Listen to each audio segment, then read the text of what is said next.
ചെമ്പകമംഗലത്ത് മണിക്കൂറുകളായി കാത്തുനിന്ന ജനഹൃദയങ്ങളിലേക്കാണ് വാഹനവ്യൂഹം ഒഴുകി വന്നത്. ഈ ജനക്കൂട്ടം എത്രയോ മണിക്കൂറുകളായി അവിടെ കാത്തു നിൽക്കുകയായിരുന്നു. VSനെ അദ്ദേഹത്തിന് അശ്രുപൂജ ചെയ്യാനും അദ്ദേഹത്തിന് കണ്ണീർ പൂക്കൾ അർപ്പിക്കാനും കാത്തിരുന്നത് പതിനായിരങ്ങൾ. പാർട്ടിയെ കൃത്യമായി കറക്റ്റ് ചെയ്യാനൊക്കെ താല്പര്യം കാണിച്ച ജനനേതാവായിരുന്നു. പാർട്ടിക്ക് പിഴവ് സംഭവിക്കുന്നു, ഇടതുപക്ഷ വ്യതിയാനം ഉണ്ടാകുന്നു എന്നൊക്കെ കരുതുമ്പോൾ പാർട്ടിയെ പരസ്യമായി ശാസിക്കാൻ പോലും ധൈര്യം കാണിച്ച ജനനേതാവായിരുന്നു VS അച്യുതാനന്ദൻ.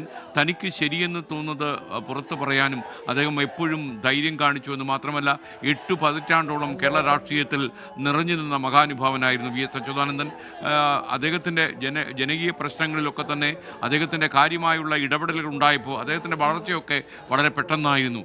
ജനങ്ങൾക്ക് ഈ നേതാവിനെ പെട്ടെന്ന് തിരിച്ചറിയാൻ കഴിഞ്ഞു. എന്നാൽ പാർലമെൻ്ററി മേഖലകളിലേക്ക് കടന്നപ്പോൾ അദ്ദേഹത്തിൻ്റെ വളർച്ച വളരെ സ്ലോവിലായിരുന്നു എന്നുള്ള കാഴ്ചയും നമ്മൾ കണ്ടു. പക്ഷേ ഇതൊന്നും അദ്ദേഹത്തിനെ ബാധിക്കുന്ന പ്രശ്നമല്ലായിരുന്നു. ജനഹൃദയങ്ങളിലാണ് തൻ്റെ സ്ഥാനമെന്ന് തിരിച്ചറിഞ്ഞ അദ്ദേഹം പട്ടിണി പാവങ്ങൾക്ക് വേണ്ടിയും സാധാരണക്കാർക്ക് വേണ്ടിയും അദ്ദേഹം ജീവിക്കുകയായിരുന്നു. അവരുടെ കണ്ണീരൊപ്പുകയായിരുന്നു തൻ്റെ ദൗത്യം എന്ന് അദ്ദേഹം മനസ്സിലാക്കി. കടുത്ത ദാരിദ്ര്യത്തിൽ വളർന്ന ബാല്യവും യൗവനവും കൗമാരവും ഒക്കെ തന്നെ അദ്ദേഹത്തിൻ്റെ ജീവിത പന്താവിലുള്ളത് കൊണ്ട് തന്നെ സാധാരണക്കാരൻ്റെ വേദനയായിരുന്നു അദ്ദേഹത്തിൻ്റെ ഏറ്റവും വലിയ പ്രശ്നം. അവരുടെ കണ്ണീരൊപ്പാനും അവരെ പ്രകൃതിയിലേക്ക് വിലയം ചെയ്യാനുള്ള അദ്ദേഹത്തിൻ്റെ ഇപ്പോഴുള്ള ഒരവസ്ഥയും ഒക്കെ തന്നെ അദ്ദേഹത്തിൻ്റെ ജീവിത പുസ്തകത്തിൽ ഏറ്റവും വലിയ ഏറുപടക്കങ്ങളായി നിലകൊള്ളും എന്ന കാര്യത്തിൽ സംശയമില്ല. ഒരു ഗവേഷണ വിദ്യാർത്ഥി VS അച്യുതാനന്ദനെ കുറിച്ച് എഴുതുമ്പോൾ ഈ 8 പതിറ്റാണ്ട് കാലം VS എന്തായിരുന്നു എന്നുള്ളത് രേഖപ്പെടുത്താതെ കേരള ചരിത്രം പൂർത്തിയാക്കാൻ കഴിയില്ല. അത്ര കൂടുതൽ ഇടപെടലുകൾ ഈ മനുഷ്യൻ കേരള സമൂഹത്തിൽ ചെയ്തിട്ടുണ്ട് എന്നത് നേരാണ്. പരിചയമുള്ളവർക്കും പരിചയമില്ലാത്ത ആളുകൾക്കുമൊക്കെ കാർക്കശ്യമുള്ള VSനെ തിരിച്ചറിഞ്ഞിട്ടുണ്ടാവും. എന്നാൽ മനുഷ്യ കാരുണ്യത്തിൻ്റെ പ്രതീകമായി ആഴങ്ങളിൽ അവരോടുള്ള അചഞ്ചലമായ സ്നേഹം നിലനിർത്തുന്ന ഒരു VSനെ പലർക്കും ആദ്യമൊന്നും മനസ്സിലാകില്ല. കുറേ പരിചയപ്പെട്ട് കഴിയുമ്പോഴായിരിക്കും VS എന്ന് പറയുന്ന വ്യക്തിയുടെ കാരുണ്യബോധം നമുക്ക് മനസ്സിലാകുക. ഷെബീദ് റാവുത്തർ കൂടി നമുക്കൊപ്പം ചേരുകയാണ്. ഇനി കോരാണിയിലേക്കാണ് ഈ വാഹനവ്യൂഹം യാത്ര ചെയ്യേണ്ടത്. ഇപ്പോൾ ചെമ്പകമംഗലത്താണ് ഈ വാഹനവ്യൂഹമുള്ളത്. മഴ മാറി നിൽക്കുന്നു എന്നാണ് നമ്മൾ മനസ്സിലാക്കുന്നത്. ഈ അന്തരീക്ഷവും കാലാവസ്ഥയും ഒന്നും ഇവരുടെ മനസ്സ് മടുപ്പിക്കുന്നില്ല എന്നാണ് മനസ്സിലാക്കുന്നത്. അത്ര വലിയ ആവേശത്തിലാണ് തിങ്ങിക്കൂടിയ ജനങ്ങൾ. വഴിയോരങ്ങളിൽ കാത്തു നിൽക്കുന്ന അമ്മ പെങ്ങന്മാർ, സ്ത്രീകളുടെ അവകാശങ്ങൾക്ക് വേണ്ടി അടരാടിയ VS അച്യുതാനന്ദനെ അവസാനമായി ഒരു നോക്ക് കാണുവാനുള്ള അവരുടെ ആവേശത്തിമിർപ്പാണ് ഇപ്പോൾ നമുക്ക് ഈ ചെമ്പകമംഗലത്തും അനുഭവപ്പെടുന്നത്. ഷെബീദ് റാവുത്തർ ചേരുകയാണ്. ഷെബീദ്, യഥാർത്ഥത്തിൽ ജനക്കൂട്ടം വിളിച്ചു പറയുന്ന ഒന്നാണ് VSന് തുല്യം VS മാത്രം.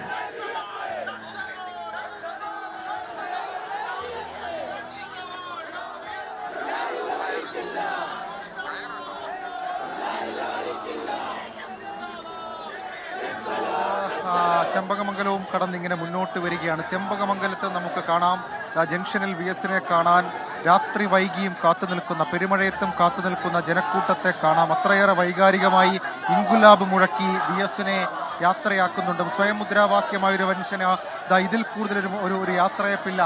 മുഷ്ടി ചുരുട്ടി സ്വയം മുദ്രാവാക്യം മുഴക്കി VS അച്യുതാനന്ദൻ എന്ന് പറയപ്പെടുന്ന മനുഷ്യൻ അവസാന യാത്രയപ്പ് നൽകുന്ന ദൃശ്യങ്ങളാണ് നമുക്കിപ്പോൾ കാണാൻ കഴിഞ്ഞത്. സമരവും ഭരണവും രചനാത്മകമായി കൂട്ടി യോജിപ്പിച്ച നേതാവെന്നടക്കം പല വിശേഷണങ്ങൾക്ക് അർഹൻ. മാത്രവുമല്ല, ജനങ്ങളുടെ മനസ്സിൽ കുടിയിരുന്ന മനുഷ്യൻ. പാർട്ടി VS ആയി മാറിയ ഒരു കാലമുണ്ടായിരുന്നു. ആ കാലത്തും പാർട്ടിക്കൊപ്പം നിന്ന ജനങ്ങൾ അതേപോലെ തന്നെ VSനൊപ്പം നിന്ന ജനങ്ങളായി മാറുന്നതും നമ്മൾ കണ്ടു. അങ്ങനെ ഒരിക്കലും ഒരു കമ്മ്യൂണിസ്റ്റ് പാർട്ടിയുടെ സംഹിതകളിൽ ഇണങ്ങാത്ത മനുഷ്യനാണോ VS എന്ന് ചോദിച്ചാൽ അല്ല. പക്ഷേ VS നിരന്തരം ചോദ്യം ചെയ്തതോടുകൂടി കമ്മ്യൂണിസ്റ്റ് പാർട്ടി അല്ലെങ്കിൽ പാർട്ടി നേതൃത്വങ്ങൾ അത് പലപ്പോഴും പ്രതിസന്ധിയിലാകുന്നതൊക്കെ നമ്മൾ കണ്ടതാണ്. PBയിലെ അസാധാരണമായ നടപടികളൊക്കെ നമ്മൾ കണ്ടതാണ്. ഇപ്പോഴും ഒരു കൊച്ചു കുഞ്ഞൊക്കെ ഇങ്ങനെ ഈ വഴിയരികിൽ അച്ഛൻ്റെ തോളും പിടിച്ചു. പക്ഷേ ആ അച്ഛനായിരിക്കാം VSനെ കണ്ടത്, അച്ഛനായിരിക്കാം VSനെ അറിഞ്ഞത്. പക്ഷേ അടുത്ത തലമുറയ്ക്ക് കൂടി കരുതി വയ്ക്കുന്നുണ്ട് VS എന്ന രാഷ്ട്രീയ നേതാവിനെ ഈ അവസാന യാത്രയിൽ എന്നുള്ളതും ഏറ്റവും ശ്രദ്ധേയമായിട്ടുള്ള, ഏറ്റവും നമുക്ക് കാഴ്ചയ്ക്ക് ഏറ്റവും ഒരു ആവേശം പകരുന്ന ഒരു കാഴ്ചയാണ്. അങ്ങനെ നമുക്ക് ആ ദൃശ്യങ്ങളിൽ കാണാൻ സാധിക്കും. ആ ബസ്സിന് ചുറ്റും ഒരു കടൽ പോലെ ജനക്കൂട്ടം ഇങ്ങനെ നിൽക്കുന്നു. ആ ജനക്കൂട്ടത്തിന് ആകെ ഇനി പാർട്ടി നേതൃത്വം ചെയ്തു കൊടുക്കാൻ കഴിയുന്നത് VS എന്ന് പറയപ്പെടുന്ന പ്രിയപ്പെട്ട നേതാവിനെ കാണാൻ ആഗ്രഹിക്കുന്ന എല്ലാവർക്കും ഒരു നോക്ക് കാണിച്ചു കൊടുക്കുക എന്നുള്ളതാണ്. പക്ഷേ അപ്പോഴും നമുക്കറിയാം തിരുവനന്തപുരം ജില്ല 9:30 സമയത്തും പിന്നിട്ടിട്ടില്ല. ഇനി ആറ്റിങ്ങലടക്കം വലിയ സ്പോട്ടുകൾ, ആറ്റിങ്ങൽ, കച്ചേരിനട, ആലങ്കോടടക്കം വലിയ സ്പോട്ടുകളുണ്ട്, വലിയ പോയിന്റുകളുണ്ട്. അവിടെയൊക്കെ വലിയ വലിയ വലിയ ഈ ജനക്കൂട്ടം നമ്മൾ പ്രതീക്ഷിക്കുന്നുണ്ട്. ആ തിരക്കും കഴിഞ്ഞൊരു പക്ഷേ തിരുവനന്തപുരം ജില്ല വിടുമ്പോഴേക്കും 11 മണി കഴിയും. പിന്നെ എപ്പോൾ കൊല്ലവും കൊല്ലവും താണ്ടി ആലപ്പുഴയിലേക്ക് എത്തുമെന്നുള്ളൊരു ചോദ്യം അത് അവശേഷിക്കുന്നുണ്ട്. ഏതായാലും വൈകാരികമാണ് കാഴ്ചകൾ, വൈകാരികമാണ്. ആ ചെങ്കൊടിയൊക്കെ ഉയർത്തി പ്രിയപ്പെട്ട നേതാവിന് അവസാനമായി ഒരു യാത്രയയപ്പ് നൽകുന്നു. ഇവിടെ നമ്മൾ പറയുന്നത് പോലെ തന്നെ VS മുഖ്യമന്ത്രിയായിരിക്കുമ്പോഴും പ്രതിപക്ഷ നേതാവായിരിക്കുമ്പോഴും സ്വയം പ്രതിപക്ഷമായി മാറിയ ഒരാളാണ്. കാരണം നിരന്തരം ചോദ്യം ചോദിച്ചു, വീഴ്ച പറ്റിയോ എന്ന് വീണ്ടും വീണ്ടും പഠിക്കാൻ ശ്രമിച്ചു. അതിനടക്കം, അതായത് ബ്യൂറോക്രസി അടക്കം കൃത്യമായി നിയന്ത്രിച്ച ഒരാളാണ്. ഒരു ഫയലുമായി ബന്ധപ്പെട്ട നീക്കത്തിലടക്കം, പ്രത്യേകിച്ച് ഒരു സാധാരണക്കാരനാണ് വന്നതെങ്കിൽ ആ സാധാരണക്കാരനെ കേൾക്കണമെന്ന് ഉദ്യോഗസ്ഥർക്ക് നിർദ്ദേശം കൊടുത്ത മനുഷ്യനാണ്. ഏത് സമയത്തും സാധാരണക്കാർക്ക് VSന് അവൈലബിൾ ആയിരുന്നു, അല്ലെങ്കിൽ VSന് സാധാരണക്കാരെ അവൈലബിൾ ആയിരുന്നു. അങ്ങനെ ഒരു VS ആണ് നമുക്കറിയാം. ഈ കമ്മ്യൂണിസ്റ്റ് പാർട്ടിക്ക് അച്ചടക്കം ഒരു പെരുമാറ്റ സംഹിതയാണ്. അത് അടിച്ചേൽപ്പിക്കുന്ന അച്ചടക്കമല്ല, സ്വമേധയാ ഉൾക്കൊണ്ട് അംഗീകരിക്കുന്ന ഒന്നാണ്. പാർട്ടി മുന്നോട്ട് വെക്കുന്ന ലക്ഷ്യം സാധ്യമാക്കാൻ കെട്ടുറപ്പുള്ള സംഘടന വേണം. നമുക്കറിയാം, ഉൾപാർട്ടി ജനാധിപത്യത്തെ ഇത്രയധികം ഉപയോഗിച്ച ഒരു മനുഷ്യൻ വേറെ ഉണ്ടോ എന്ന് നമുക്കറിയില്ല. പലപ്പോഴും VSന് അതിന് പലതരത്തിലുള്ള അച്ചടക്ക നടപടി നേരിടേണ്ടി വന്നപ്പോഴൊക്കെ തൻ്റെ സ്വന്തം അഭിപ്രായത്തിൽ ഒപ്പം നിന്നു. സാധാരണക്കാരുടെ പ്രശ്നങ്ങളിൽ, സാമൂഹ്യ സമരങ്ങളിൽ, ജനകീയ സമരങ്ങളിൽ പാർട്ടിക്ക് പൊള്ളിയപ്പോഴും VS ജനകീയനായി മാറാനുള്ള കാരണം VS ആ സമരങ്ങളിലൊക്കെ സാധാരണക്കാർക്കൊപ്പം നിന്നു എന്നുള്ളതിൻ്റെ തെളിവ് ഈ വൈകിയ വേളയിലും നമുക്ക് ഈ ദൃശ്യങ്ങളിൽ കാണാൻ സാധിക്കും.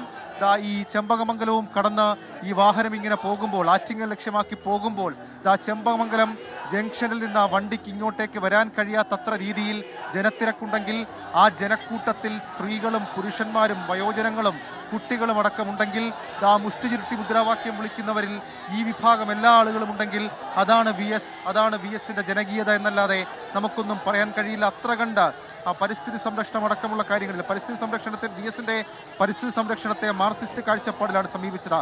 തുല്യമായ വിതരണം, പുനരുപയോഗം, അടിസ്ഥാനത്തിലുള്ള സമീപനം, പ്രകൃതി ചൂഷണത്തെ എതിർത്തു, വികസനത്തെ ഉൾക്കൊണ്ടു. പക്ഷേ വികസനത്തെ ഉൾക്കൊള്ളുമ്പോഴും പ്രകൃതി ചൂഷണം എന്നുള്ളത് VS പ്രത്യേക ശ്രദ്ധയായി കൊടുത്താണ്. നമ്മൾ മൂന്നാറിലടക്കം പലതരത്തിൽ അദ്ദേഹത്തിന്റെ ആ നിലപാട് നമ്മൾ കണ്ടതുമാണ്. ഏതായാലും അതടക്കം നിലപാടുകളുടെ മനുഷ്യനാണ്, നിലപാടുകളുടെ നേതാവാണ്. ആ നേതാവാണ് അദ്ദേഹത്തിന്റെ അവസാന യാത്രയ്ക്കായി അദ്ദേഹം ഇവിടെ കോടി വരുന്നത്. അത്യന്തം വൈകാരികമാണ് ഈ സംഭവങ്ങൾ, അത്യന്തം വൈകാരികമായ സംഭവങ്ങളായി ഇത് മാറുന്നുമുണ്ട്. അതടക്കം നമുക്കിവിടെ നിന്ന് കാണുകയും ചെയ്യാം. ഏതായാലും ഇനിയുള്ള പ്രധാനപ്പെട്ട പോയിന്റ് അത് ആറ്റിങ്ങലാണ്. നമുക്ക് ഈ ദൃശ്യങ്ങളിൽ കാണാൻ സാധിക്കുന്നത് പോലെ തന്നെ ഇനി ഒരുപക്ഷെ ആറ്റിങ്ങൽ മാത്രമായിരിക്കും വലിയ പോയിന്റായി മാറുക, വലിയ ജനങ്ങളെ നമ്മൾ പ്രതീക്ഷിക്കുന്ന പോയിന്റായി മാറുക. അങ്ങനെ ഈ യാത്ര ഇപ്പോൾ കുറച്ചുകൂടി വേഗതയിൽ മൂവ് ചെയ്യാൻ കഴിയുന്നുണ്ട്. കാരണം ദേശീയപാതയാണ്. ഈ ദേശീയപാതയിൽ വിവരങ്ങൾ നൽകിക്കൊണ്ടിരുന്നത്. നമുക്കറിയുന്നത് പോലെ ഏറ്റവും വലിയ ക്രൗഡ് പുള്ളറായിരുന്നു VS അച്യുതാനന്ദൻ. അദ്ദേഹം എവിടെ പോയി പ്രസംഗിച്ചാലും ആളുകൾ തടിച്ചു കൂടുമായിരുന്നു. അതിൽ രാഷ്ട്രീയ പക്ഷപാതം പോലും ഇല്ലാതെ ആളുകൾ അദ്ദേഹത്തെ ശ്രമിക്കാൻ കാത്തുനിന്നിരുന്നു. അദ്ദേഹത്തിൻ്റെ രാഷ്ട്രീയ പ്രസംഗങ്ങളൊക്കെ തന്നെ വലിച്ചു നീട്ടിയും കുറുക്കിയുമൊക്കെ ഒരു പ്രത്യേക താളത്തിൽ അദ്ദേഹം നടത്തിയ പ്രസംഗങ്ങളൊക്കെ മലയാളി ഉൾക്കൊണ്ടു. അവരുടെ ഹൃദയത്തിലേക്ക് അതൊക്കെ ചെന്ന് ആഞ്ഞു തറയ്ക്കുകയും ചെയ്തു. അദ്ദേഹം പറഞ്ഞ വാക്കുകളൊക്കെ തന്നെ പിന്നീട് പല ആളുകളും ഏറ്റുപാടുന്നുണ്ടായിരുന്നു. ഈ വളരെ ട്രാൻസ്പെറൻ്റായ ഒരു ജീവിത ശൈലി ഉള്ളത് കൊണ്ട് തന്നെ അദ്ദേഹത്തിന് എന്തും തുറന്നു പറയാൻ കഴിയുമായിരുന്നു എന്നുള്ളതാണ്.